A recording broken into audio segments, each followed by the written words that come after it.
Gold Thread Studios. Dons and Top Cops. Episode 2, The Dead Man Talks. The dead man was breathing. That was the first thing Detective Inspector Shanice Morgan noticed. Not his words. Not the impossible name he had given her. His breathing. Slow. Uneven. Alive. 22 years earlier, the Jamaica Constabulary Force had recorded Nathaniel Ricketts as one of 3 men presumed dead after a warehouse fire. There had been a funeral. There had been a coffin. There had been a grieving mother. There had been a police investigation. There had been a death certificate. And now Nathaniel Ricketts was speaking into Shanice Morgan's telephone. You know the story they wrote. He had told her. Now I'm going to tell you what really happened. Shanice stood outside Police High Command with Detective Constable Kemar Blake beside her. Behind them, the compound remained chaotic. Officers moved through corridors. Emergency lights flashed against windows. Commands echoed across the property. Deputy Commissioner Adrian Campbell was missing. And tucked beneath Shanice's arm was the real file from 2004. 187 pages that officially did not exist. Shanice pressed the phone closer to her ear. Nathaniel. I'm here. Where are you? A pause. Somewhere I shouldn't be. Are you injured? Not yet.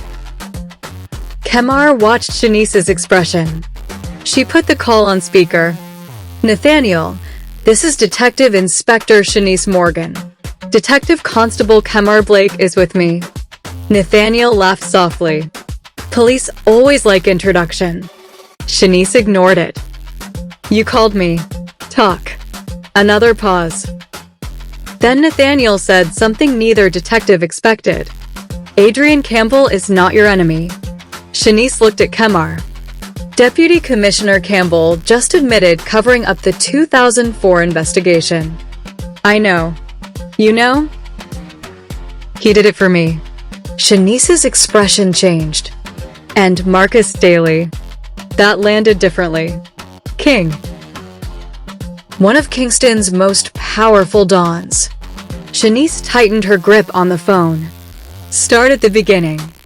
Nathaniel exhaled. The beginning isn't 2004. Then when? 1998. 6 years before the fire. In 1998, Marcus Daley was 20 years old. Nobody called him king. Nathaniel Ricketts was 19. Peter Grant was 23. And Adrian Campbell was a young policeman who still believed the badge could protect him from the people who outranked him. They grew up close enough to know one another. Not best friends. Not enemies. Jamaica had a way of making relationships complicated. Your schoolmate could become police. Your cousin could become a gunman. Your neighbor could become a politician. And everybody could still meet at the same funeral. Marcus worked with his uncle repairing cars. Nathaniel studied accounting. Peter Grant drove trucks. And Adrian Campbell wore a police uniform with the seriousness of a man who believed Jamaica could be fixed if enough good people refused to bend. Then money entered their community. Not drug money. Not yet. Campaign money. Construction money. Government contract money. Money for roads that were never properly repaired. Money for buildings that cost twice what they should. Money moved through companies. Companies moved it through other companies. And eventually some of it began moving through neighborhoods. Nathaniel noticed first. Numbers were his gift. He could look at a page and see what other people missed. One company received a contract. Another subcontracted the work. A third supplied materials. A fourth rented equipment. Different names. Different addresses. Same money. And behind several of them stood one young businessman whose influence was growing rapidly. Nathaniel began keeping copies. That was his first mistake. Peter Grant found out. That was the second. And Marcus. Marcus became involved because Peter trusted him. That was the third. Present day. Shanice interrupted. What was the businessman's name? Nathaniel became silent. Nathaniel. I'll tell you. When? When I know you aren't compromised. Shanice almost laughed. You called me. Because Campbell trusts you. He barely knows me. No. Nathaniel's voice lowered. He knows exactly who you are. Shanice frowned. What does that mean? The connections suddenly crackled. Nathaniel stopped speaking. Nathaniel. Nothing. Then his voice returned. I have to move. Wait. Don't take that file back inside High Command. Why? Because the person who ordered Jermaine Beckford killed works with somebody inside that building. Shanice glanced behind her. Hundreds of windows. Hundreds of officers. How high? Nathaniel answered. High enough. The call ended. King. Marcus Daley stood in a room with 12 men. Nobody spoke. They were waiting for him. 20 years earlier, Marcus might have responded to fear with violence. At 44, he understood that violence was expensive. Bodies attracted police. Police attracted journalists. Journalists attracted politicians. Politicians attracted pressure. Pressure interfered with business.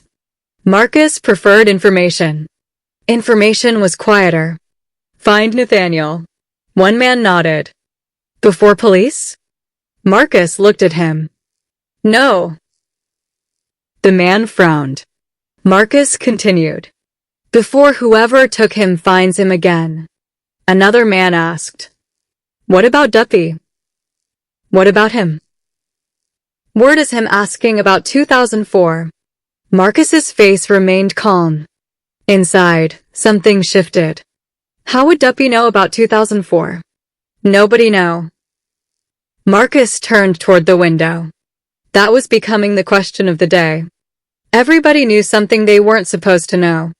Jermaine's identity. The old warehouse. Nathaniel. The file. Someone was distributing secrets. But why? Marcus looked toward his men. Nobody moves against Duppy. Several faces showed surprise. Boss? Nobody. Marcus turned. If somebody wants war between me and Duppy, I want to know why before I give them one. Duppy. Damien Duppy Reid was having exactly the same thought.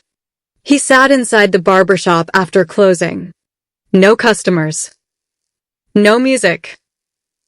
Just Duppy and his oldest friend, Andre. Andre placed a photograph on the table. Marcus Daley. 22 years younger. Beside him stood Nathaniel Ricketts, Peter Grant, and Adrian Campbell. Duppy picked it up. Where this come from? Man drop envelope at the shop. What man? Helmet. Bike. Yeah. Plate. Covered. Duppy studied the photograph. Written across the back. Ask King who really died. Andre watched him. You think King killed them? Duppy shook his head. No. How you know? Because somebody wants me to think he did. Duppy smiled. And anybody trying this hard to make me hate King. He turned the photograph over again. Frightened of what happened if we start talking. Andre stared at him. You going to talk to King? Duppy's smile widened. Eventually. The real file. Shanice and Kemar drove to a place almost nobody would think to search for two police investigators. Kemar's grandmother's house. Miss Enid Blake was 76 and unimpressed by secrecy. She opened the door. Looked at Kemar. Looked at Shanice. Looked at the enormous police file. Then back at Kemar. You in trouble? No, Grandma. You lying? A little. Come inside. That was the entire interrogation. 20 minutes later, Shanice and Kemar occupied Miss Enid's dining room. She brought them tea. Then patties. Then complained that Kemar was too thin. Then disappeared to watch television. Shanice opened the real file. Page 1. Warehouse photographs. Page 14. Witness statements. Page 32. Ballistics. Page 47. Financial documents. Page 61. Nathaniel Ricketts. Shanice stopped. There was a photograph attached to his statement. Young. 19. Thin face. Serious eyes. She kept reading. Nathaniel claimed he had discovered irregular payments connected to several companies. One name appeared repeatedly. Caribbean Meridian Holdings. Kemar searched it. Company dissolved 2006. Directors. Give me a second. He typed. Then stopped. What? The records are incomplete. Of course they are. But there is one name. He turned the screen toward her. Desmond Vale. Shanice stared. She knew that name. Everybody did. Desmond Vale was now chairman of Vale Caribbean Group. Hotels. Construction. Shipping. Telecommunications. Real estate. Charitable foundations. He appeared at university graduations. Hospital fundraisers. Government ceremonies. One of Jamaica's most recognizable businessmen. Kemar whispered. We're investigating Desmond Vale? Shanice shook her head. We're reading a file. That's detective language for yes. She continued. Then found something else. A bank transfer. July 2004. Caribbean Meridian Holdings. Recipient. Peter A. Grant. Amount. 8,500,000 Jamaican dollars. Kemar stared. In 2004? Yes. That was serious money. It still is. 3 days after receiving it, Peter Grant supposedly died. Shanice turned another page. A handwritten note from Campbell. P. Grant requested protection. Claims payment was not voluntary. Another note. Witness fears brother may be targeted. Brother. Wesley Grant. The current superintendent. Suddenly his behavior made more sense.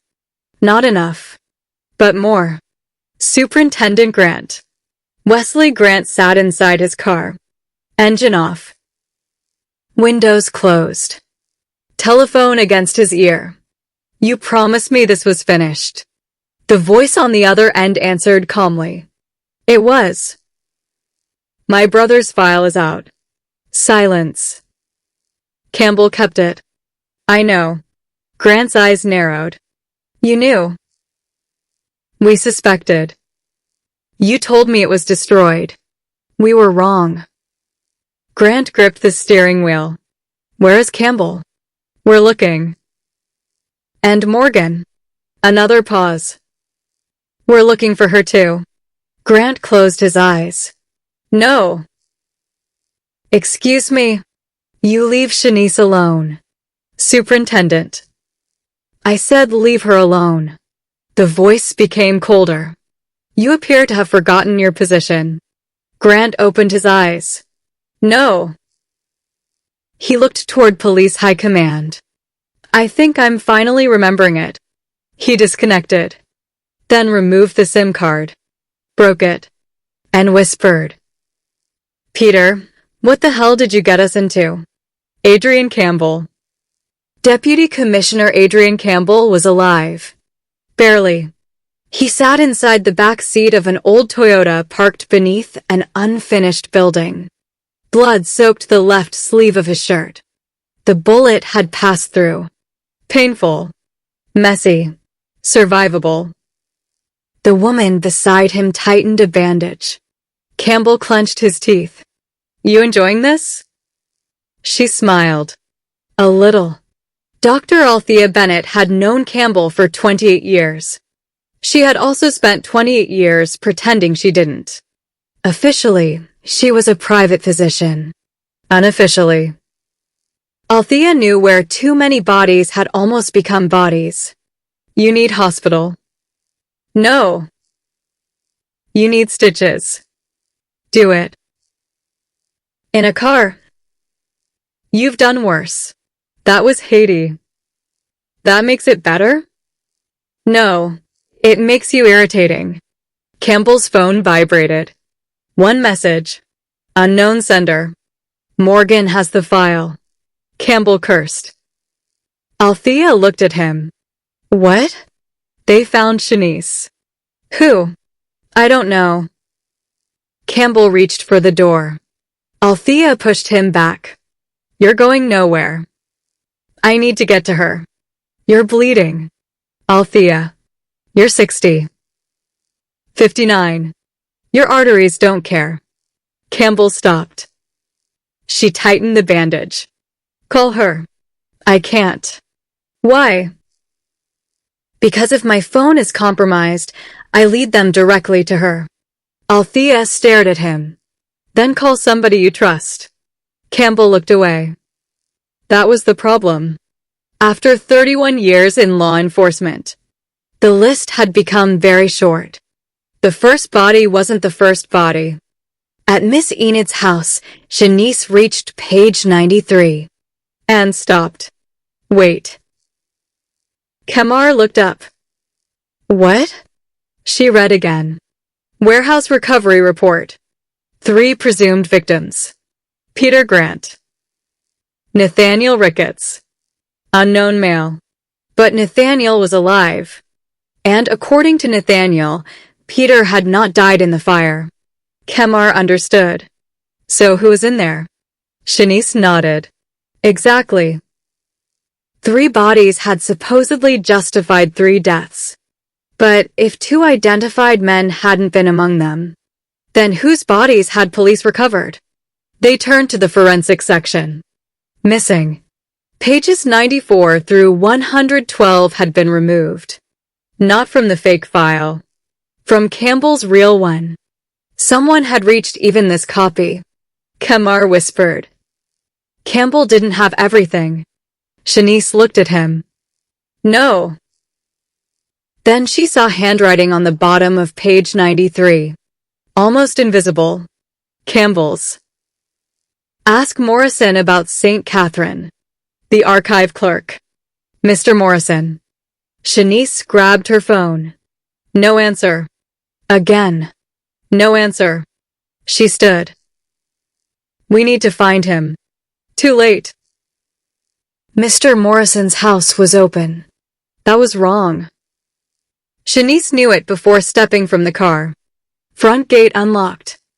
Door partly open. Television playing. Kemar drew his weapon. They entered. Morrison. Nothing. Kitchen. Empty. Bedroom. Empty. Back room. Empty. No struggle. No blood. No body. But Morrison was gone. On the kitchen table sat a cup of tea. Still warm. Beside it was an envelope. Shanice's name was written across the front. She opened it. Inside, a key. A handwritten address in Spanish Town. And one sentence. The dead men have names. King meets Duppy. Marcus Daley arrived alone. That alone made Duppy's men nervous. No convoy. No visible security. Just Marcus stepping from a black vehicle outside an abandoned football field after sunset. Duppy waited beneath the bleachers. King. Duppy. Never think I'd see the day. What day? You come meet me without 20 men. Marcus smiled faintly. If I needed 20 men to talk to you, I wouldn't deserve the name. Duppy laughed. Fair. He held up the photograph. Marcus stopped smiling. Where did you get that? Same place, everybody getting secrets nowadays. Anonymous. Bike man. Duppy handed it over. Marcus read the back. Ask King who really died. He looked at Duppy. You think I sent this? No. Good. I think somebody wants us killing each other. Marcus nodded. For once, we agree. Duppy folded his arms. So tell me. What? Who really died? Marcus looked toward the dark football field. I don't know. Duppy studied him. You expect me to believe that? I don't care what you believe. Marcus stepped closer. But Jermaine Beckford is dead. Nathaniel Ricketts is alive. Police High Command was attacked. And somebody is feeding both of us information. Duppy's expression changed. You know Nathaniel alive? Marcus realized Duppy hadn't. Another mistake. Duppy smiled. Interesting. Marcus sighed. This is why I don't talk to people. Duppy laughed. Then his face became serious. King. What?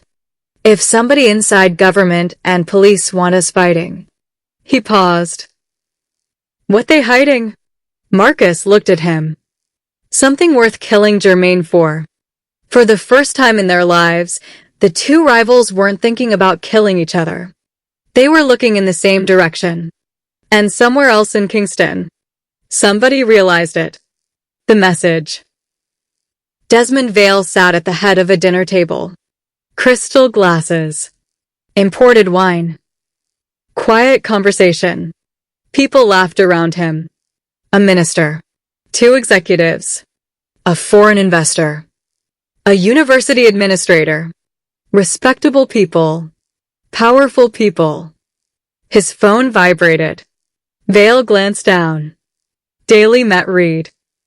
His smile disappeared for less than a second. Nobody noticed. He typed. Why? Response. Unknown. Vale placed the phone down. His wife asked. Everything all right? Desmond smiled. Perfect. Then he lifted his glass. To Jamaica. Everyone toasted. To Jamaica. Under the table, another message arrived. Nathaniel confirmed alive. Desmond Vale's hand stopped. This time, he did not smile. Spanish Town. The key opened a storage unit. Shanice and Kemar entered cautiously. Dust. Boxes. Old furniture. Nothing obvious. Then Kemar noticed the wall. Inspector. Photographs. Dozens. Some 20 years old. Some recent. Marcus Daley. Adrian Campbell. Wesley Grant. Jermaine Beckford. Desmond Vale. Politicians. Businessmen. Police officers. And Nathaniel Ricketts. Recent photograph.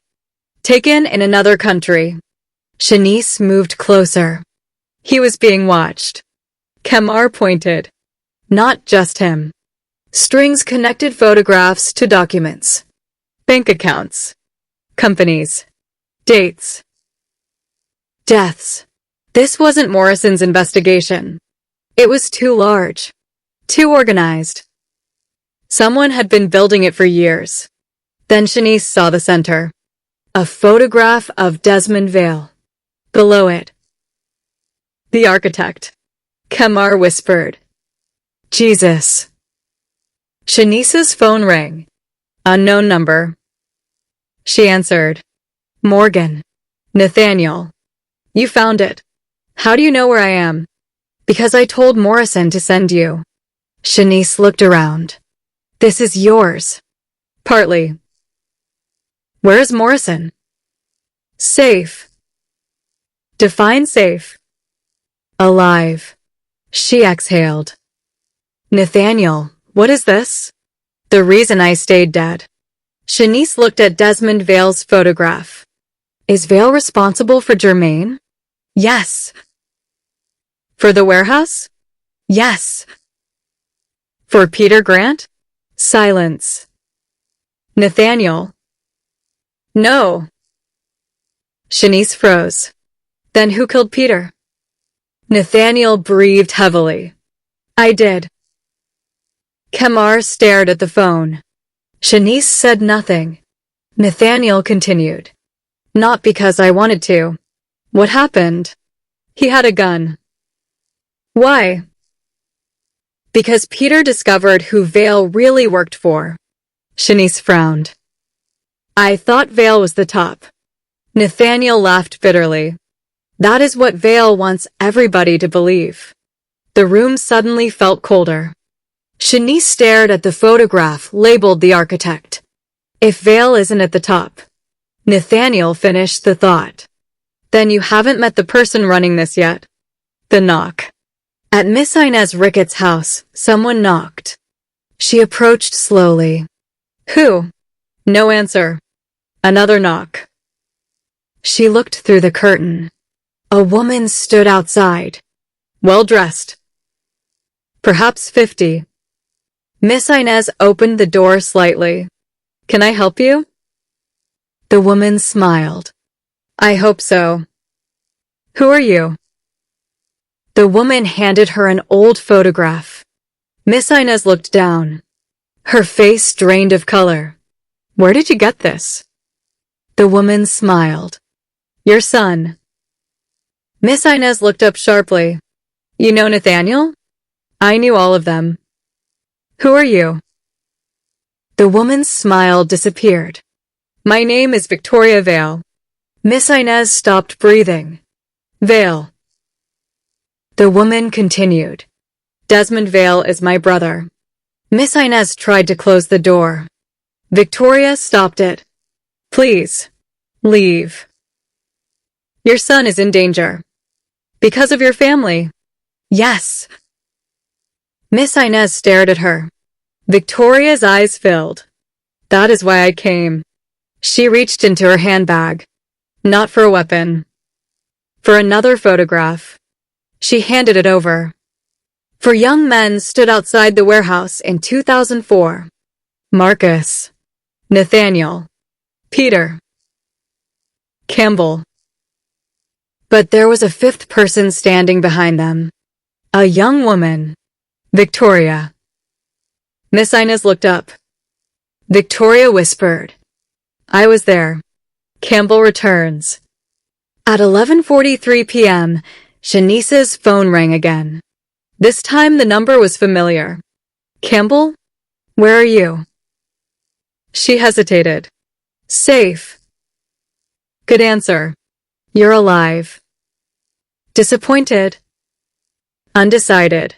Campbell almost laughed. Listen carefully. Nathaniel will tell you Vale is involved. He already did. He'll tell you Peter Grant died because of him. Yes. That part is true. Shanice waited. But Nathaniel doesn't know why Peter pulled the gun. What aren't you telling me? Campbell looked through the windshield of Althea's Toyota. Rain had begun falling. Peter wasn't trying to kill Nathaniel. Shanice's expression changed.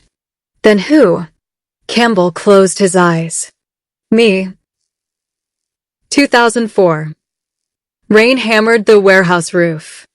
Young Adrian Campbell stood inside with his weapon lowered. Marcus was shouting.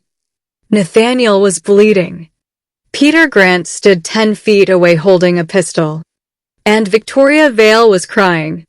Peter, Campbell said. Put it down. Peter shook his head. You don't understand. I understand enough. No. Peter looked toward Nathaniel. Tell him. Nathaniel said nothing. Marcus moved. Peter swung the gun toward him. Stay there. Campbell raised his weapon. Peter. Everything happened at once. A vehicle arrived outside. Headlights flooded the warehouse. Nathaniel saw the man stepping from the car. His face changed. Run. Marcus looked at him.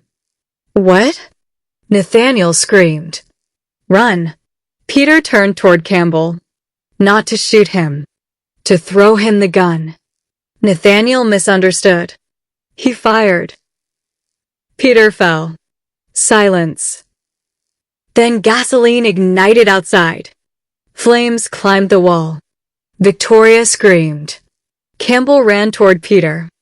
Nathaniel stood frozen. Marcus grabbed him. Move. Outside, armed men were approaching. Campbell looked at Peter. Then at the fire. Then at the others. And made the decision that would define the next 22 years. Everybody dies tonight. Marcus stared at him. What? Campbell grabbed Nathaniel. You want to live? Nathaniel couldn't speak. Then Nathaniel Ricketts dies in this warehouse. He pointed toward Marcus. You were never here. Then toward Victoria. You disappear. Finally, Campbell looked down at Peter, the only man who had actually died. And God forgive me, he whispered. I'm going to bury the truth with him. Present day. Shanice listened without moving. So the warehouse fire was staged? Partly. By you. The fire was Vale's. The deaths were mine. You falsified identities. Yes. You fabricated evidence. Yes. You obstructed a homicide investigation. Yes. You've lied for 22 years. Yes. Campbell's voice broke for the first time. And every year I told myself I was protecting them. Shanice looked around Nathaniel's secret room. Were you? Campbell didn't answer. Because they both knew. Whatever he had protected in 2004 had finally come back. The second body. At 12:26 a.m., a patrol unit responded to a vehicle parked near Kingston Harbor. Driver's door open. Engine running. One man inside. Dead. No wallet. No phone. One gunshot wound. Clean shoes. Expensive trousers. Almost exactly like Jermaine Beckford. But this man had identification. The constable read the name. Then immediately called his supervisor. Within minutes, the information climbed through the JCF. Superintendent Wesley Grant received the call at 12:41. He sat down when he heard the name. Detective Inspector Shanice Morgan received it at 12:46. Her expression changed. Kemar asked. Who? Shanice lowered the phone. Desmond Vale's chief financial officer. Kemar stared. Another accountant. Shanice nodded. And suddenly she understood. Jermaine wasn't killed because he knew about 2004. Not entirely. Someone was killing the people who understood the money. The final call. Desmond Vale stood alone inside his mansion. His dinner guests had left. His wife was asleep. The house was silent. His telephone rang. Unknown number. He answered. Hello. A man's voice spoke. Desmond. Vale froze. 22 years disappeared from his face. He knew that voice. Nathaniel. Long time. Vale walked toward the window. You should have stayed dead. Nathaniel laughed. You first. Vale's eyes narrowed. You have no idea what you've started. No. Nathaniel looked across Kingston from somewhere in the darkness. I know exactly what I started. You think Morgan can protect you? She isn't protecting me. Campbell? No. Marcus? Nathaniel smiled. No. Vale's voice became quieter. Then who? Nathaniel looked at the documents spread across the table before him. Names. Accounts. Photographs. 22 years of secrets. Nobody. Vale said nothing. Nathaniel continued. That's what you never understood, Desmond. A pause. I didn't come back to survive. Vale's expression changed. I came back to finish it. Nathaniel disconnected. Desmond stood motionless. Then another telephone rang. A telephone hidden inside a locked drawer. He opened it. Answered immediately. Yes. A woman's voice spoke. Your sister went to see Inez Ricketts. Desmond closed his eyes. For the first time that night, genuine fear crossed his face. Find Victoria. Alive? Desmond hesitated. That hesitation answered the question. Across Kingston, Victoria Vale sat inside Miss Inez's small living room. She looked at the elderly woman opposite her. There is something Nathaniel still doesn't know. Miss Inez stared at her. What? Victoria placed one final photograph on the table. It showed Desmond Vale standing beside another man in 2004. The other man's face was partially hidden, but the police uniform was unmistakable. Miss Inez whispered, Who is that? Victoria answered, The man who actually started all of this. And somewhere in Kingston, a senior police officer who had not yet appeared in Shanice Morgan's investigation received a message. Victoria is talking. He read it, deleted it, then calmly returned to bed beside his sleeping wife. Because the most dangerous man in the story wasn't a Don. He wasn't a businessman. And he wasn't Deputy Commissioner Adrian Campbell. He was a cop. And for 22 years, everyone had been looking in the wrong direction. End of episode 2. Dons and Top Cops. The Dead Man Talks. To be continued.